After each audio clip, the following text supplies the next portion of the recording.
નમસ્કાર મિત્રો, કેમ છો? મજામાં ને?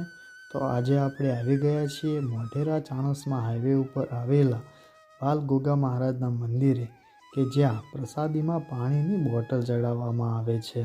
તમે સામે જ જોઈ રહ્યા છો કે પાણીની બોટલનો કેવો મોટો ઢગલો થઈ ગયો છે. આ મંદિર ગુજરાતનું એકમાત્ર એવું મંદિર છે કે જ્યાં પ્રસાદીમાં પાણીની બોટલ ચઢાવવામાં આવે છે, જે તમે સામે જોઈ શકો છો.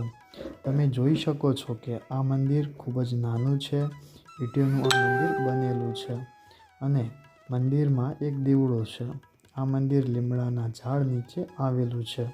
મંદિર મોઢેરા ચાણસ્મા હાઈવે ઉપર વડાવલી ગામ નજીક ગોગા ફાર્મની સામે રોડ ઉપર લીમડા નીચે આવેલું છે.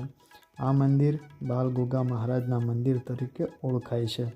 અમે પણ અહીંયા આ મંદિરની મુલાકાત લીધી હતી અને પાણી ચઢાવ્યું હતું.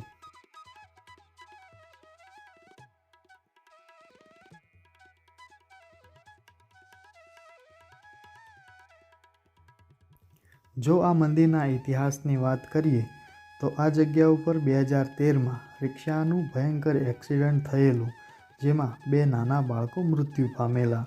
તે મૃત્યુ પામ્યા તે પહેલાં તે પાણીની માગણી કરતા હતા. તેથી અત્યારે આ બાળ ગોગા મહારાજના મંદિરે પાણીની બોટલ ચડાવવામાં આવે છે. લોકો અહીંયા પોતાની માનતા માને છે અને જ્યારે તેમની માનતા પૂરી થાય છે ત્યારે તે અહીંયા આવીને પાણી ચડાવે છે. તો તમે પણ પોતાના પરિવાર સાથે એકવાર અચૂક આ મંદિરની મુલાકાત લેજો અને બાળ ગોગા મહારાજના મંદિરના દર્શન કરજો અને કોમેન્ટમાં જય ગોગા મહારાજ લખવાનું ભૂલતા નહીં.